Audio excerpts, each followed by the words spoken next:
So let's pull its risk appetite concept together and look at it from a calendar perspective in terms of how would you actually implement this. I know that oftentimes when you're talking about a concept like risk appetite, risk tolerance, you can talk about it conceptually, but what does it really look like to actually implement at your credit union? And so let's discuss it.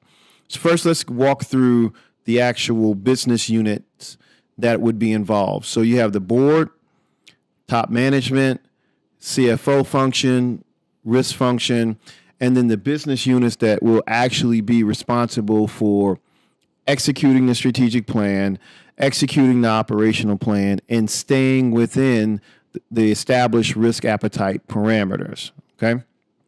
Now, you see here we got May, June, July, September, October, November, December, all wrapping up in December because this information would be used. Let's just say this is 2019, and on here we'd be going, we're getting ready for 2020. All right.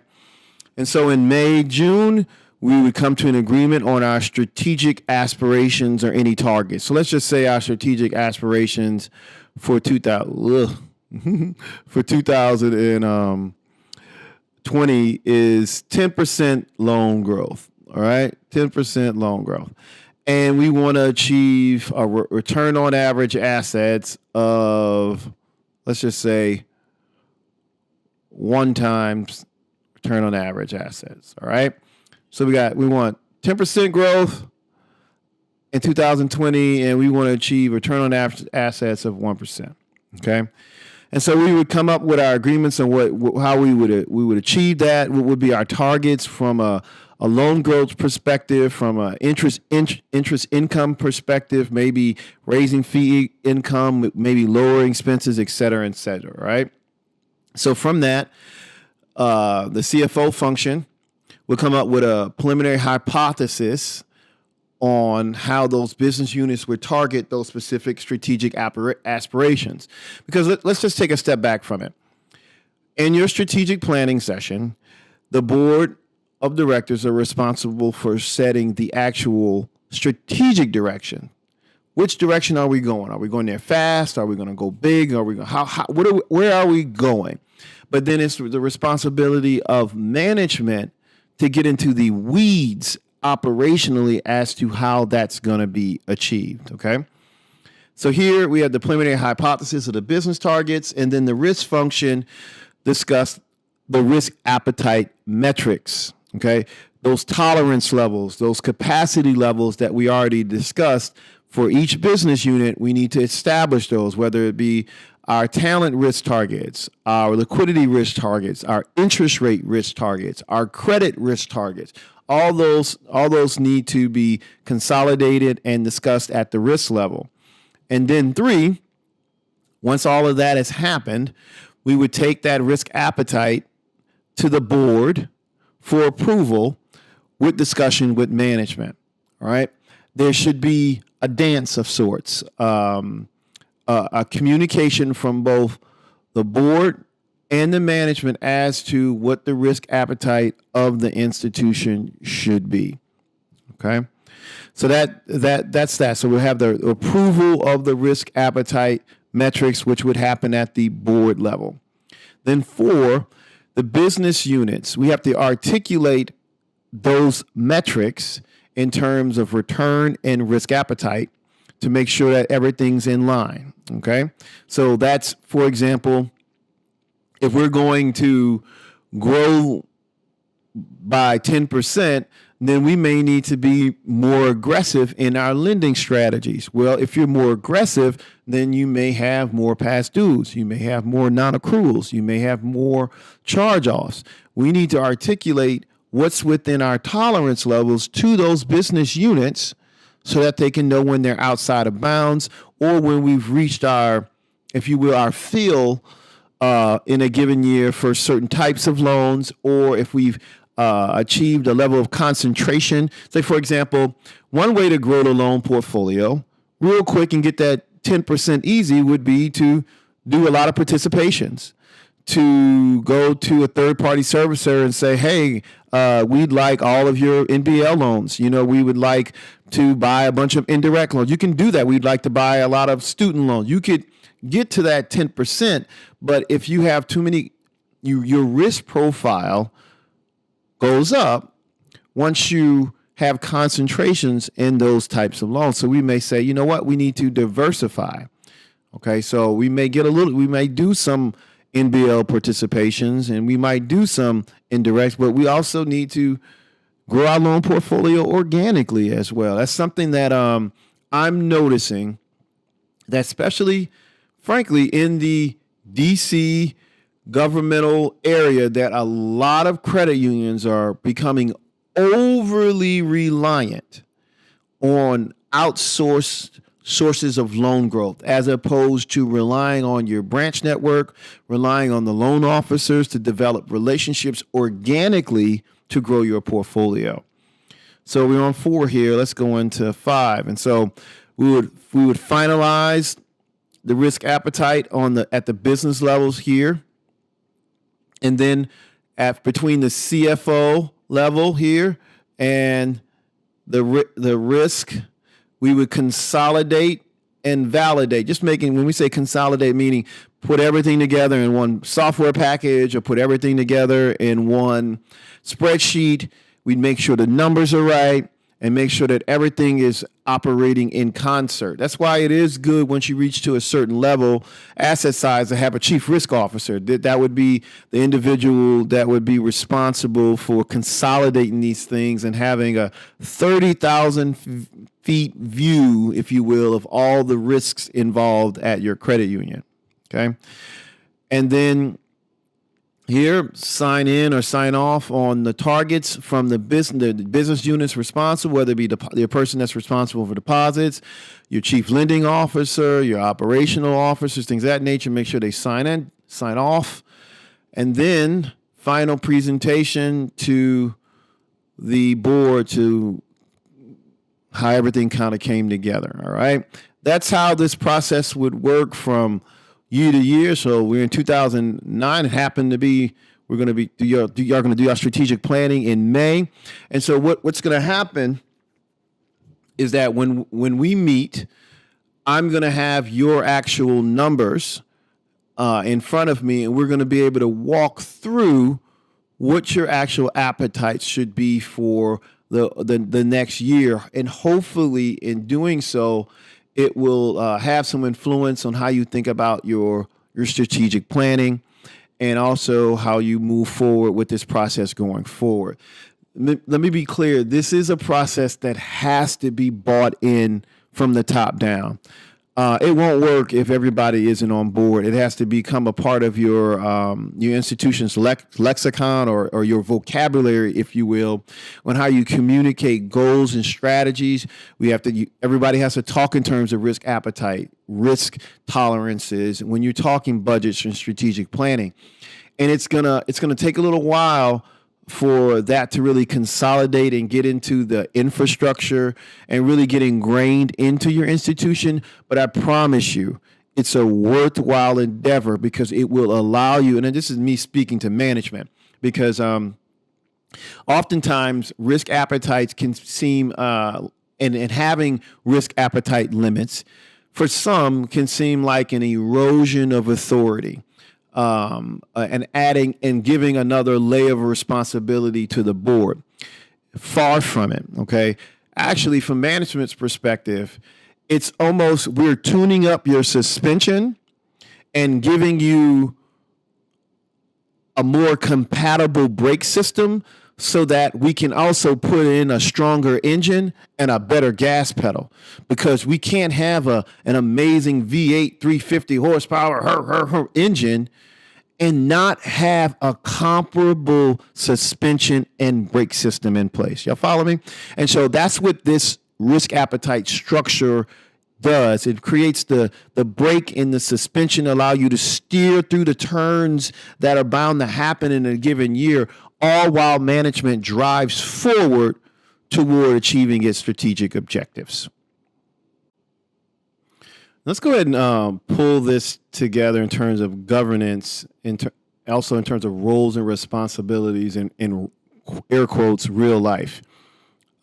Here's just an example. We have the board represented as Godzilla. We have the supervisory committee represented as the Incredible Hulk. And we have management represented as King Kong. Okay. And I use these characters because they're, I guess, just symbolically depict that there's going to be conflict, right? And that's why I said rules of engagement. I find conflict healthy, debate healthy in organizations. When there's conflict and debate, that means people are awake and they understand. You cannot have any kind of debate or conflict if people are asleep, uninterested, and if they don't understand what's going on, right? So if those things are happening in your organization, although it can be annoying, although it can make some feel uncomfortable, if done properly, at least you know that folks care. They care about what's going on in the organization. They're not ambivalent, excuse me. And they understand enough to even formulate an argument. That's a good place to be in your organization if that's happening. I go to a lot of credit unions where folks either sleep or individuals don't understand enough about what's happening on a month-to-month level or understanding what's actually being presented to them in the board packet to even formulate an argument or to even propose an opposing view from what management is presenting, okay? So having those things in place is a good thing. So let's actually, speaking of board packets, let's start there. And so on a month, now let's use names. So we've in our last slide here, we discussed the process that happens in the year before as far as your strategic planning, the budget process and things of that nature. Now let's pretend like we're in 2020. Okay, and let's just say this is third quarter 2020, March 2020, into the first quarter. And we're looking at our board packet. And in our board packet, we should be communicating whether or not we are within our established risk tolerance levels, whether or not we are in our risk appetite levels, whether or not we're in our concentration levels, because otherwise the board will have no way of knowing whether or not we're within those particular metrics. And so a couple of things that are going to have to be enhanced or be added to your board packet is some information around risk appetite and tolerance levels. That's going to need to be infused into your board packet and kind of brought forward so that it can make it easier for the board member to, at a quick glance, to say, okay, we're in the red here or we're in the green here. I have a great example of it. Let me pull it up. So what we have here is an example risk appetite dashboard that could be used on a monthly basis, be inserted into your board packet, and used by the board to monitor compliance within concentration limits, within risk tolerances at different business unit levels, or within different risk types. So, for example, and this is an older one here. We've updated this, but there's an older version that only includes credit risk, interest rate risk, liquidity, transaction risk, compliance risk, strategic risk, reputation risk. Okay, each risk has a level. Whether or not you're in the green, if you go into the yellow, I guess bumping up against the upper bound of that target level, and then maybe the red when you would be outside of the said target level. Okay, so you would have it. Maybe you review this quarterly, annually, and then determine whether or not the trends in your particular risks are trending upwards or downwards or what have you. And so let's just use this credit risk, for example, here. Delinquency. So maybe overall delinquencies, you could stratify this down by loan type in particular, but maybe overall delinquencies as a percentage of total loans shouldn't be X percentage over 61 days, that kind of stuff. Mortgage portfolio, median level LTV. This is always a good target, in my opinion, knowing that your loan to values in your portfolios aren't rising. Rising loan to values in your mortgage portfolio could be an indicator of deteriorating property values in your particular area. So you would want to monitor that. And then median FICO, median credit score. And that would be good to have for all of your loan types, right? What's your median FICO score for your car loans? Your median FICO score for your credit card loans? Median FICO score for your mortgages? And seeing whether or not that has a rising trend or a declining trend, and what that means for your particular credit union. Okay. So again, I just wanted to show you a quick example, because I like showing examples of things in real implementation in terms of what it would look like to monitor this on a month-to-month basis and what could be included in your board packet. One of the things that I want to emphasize in terms of implementing anything, in my opinion, project management and success of whether or not a project has been implemented should always be the responsibility of the audit function and the supervisory committee. Answer, what do you mean? Well, let's just say we're going to implement this risk appetite process. Who's going to decide whether or not it was done properly? Well, you would want someone objective and independent to decide whether or not it was done properly. Well, you would want your auditor or your supervisory committee to be that independent referee, if you will, to decide whether or not we met 100% or 80% of what we set out to do based on our project plan. And so that's just my way of looking at things, because I know that when you commit to something at the beginning of the year, there are compromises that are made, which is normal. But then also things don't always get done to the level in which we expected them to at the beginning. And we need an independent voice to tell us whether or not we missed the mark or not. So that's just something that you should consider when you decide whether or not you want to implement this process or any strategic process, that you should involve your audit process to be audit should not be involved in the production or the design or the decision as to what you're going to be doing strategically or operationally, right? No, because that would impair their independence. However, audit can be involved in looking at projects to see whether or not the projects met their actual deliverable goals. Let's get back to our governance topic. All right, let's go ahead and wrap up this section on governance in terms of governance in the context of risk appetite and risk tolerance. A couple of things. One, on the board side, one of the things that I know that this happened in my tenures as a consultant is boards that overstep or get too far into the weeds with regard to operational issues, get hung up on individual charge-offs. I want to just caution that and trust management to know that any one charge-off isn't going to sink your credit union, but you should focus more on the big picture risk profile and understand whether or not you're still within your tolerance levels that you've established per your risk appetite, right? And so not getting too far into the weeds. I'll give you an example of this. Had a client recently that was thinking about discontinuing their used car portfolio.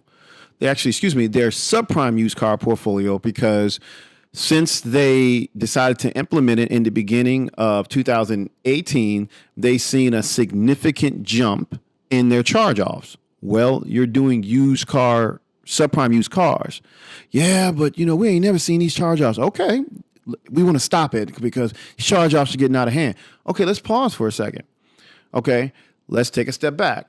Yes, our charge-offs have gone up, but also, is the portfolio overall profitable? Are we meeting our risk premium? Are we getting more money in that we're losing than we're charging? Well, we haven't really looked at that. Well, maybe we should. We took a look at it and realized, yeah, we're making money hand over fist. It's one of the reasons why we met our income targets for 2018 was because of this portfolio.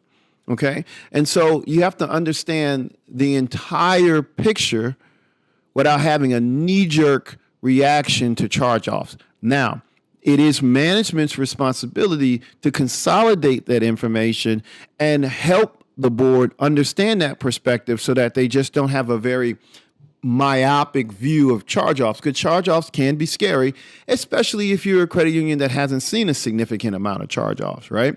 And so it's just important for management to make sure that information is put in front of the board, and then also important for the board to understand that, yes, charge-offs are bad, but is that portfolio profitable overall? That's just an example of that give and take that has to happen between the board and management.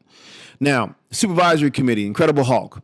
One of the responsibilities of the supervisory committee is to go out and review operational areas, do your branch audits, look at your loan files, but also the supervisory committee should be directing the internal audit function to review whether or not we're still in compliance with our risk appetite and our tolerance levels and our concentration limits, okay? And so those reports should be given to the board, verified, validated by the internal audit to ensure that management is staying in line with those established criteria that we set forth in May and June. That's how the supervisory committee gets into the mix.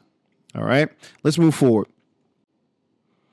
All right, as we wrap up here, let's discuss how risk appetite it affects everything that happens in your credit union. Your risk appetite affects your strategy.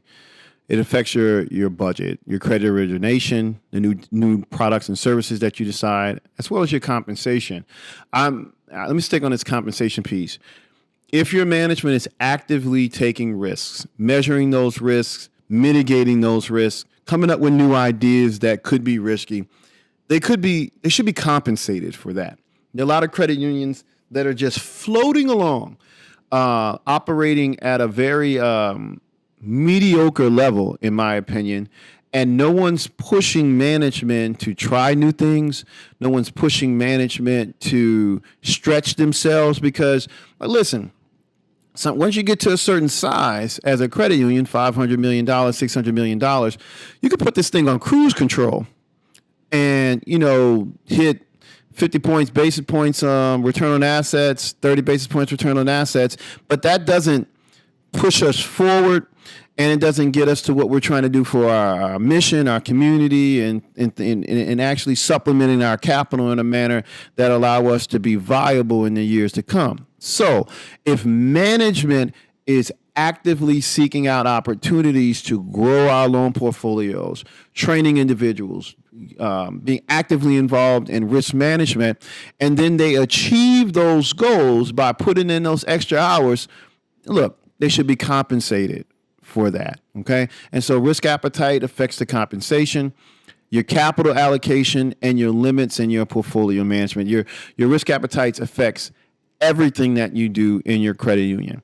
Let me, as I wrap up, just want to tell you, if any one of you that's under my voice has any questions about risk appetite, risk tolerance between now and the session, feel free to reach out to me via email or through Ms. Charlotte so that we can have a one-on-one conversation if you want to just kind of make sure you really understand it, so that when we walk into this session and we say hello to each other, we can just talk about how these concepts work in relation to Security Plus. So we can really get into the weeds and really work through these concepts and actually implement them in a way that can propel your credit union forward in the months and years to come. Again, thank y'all for this opportunity, and see y'all soon.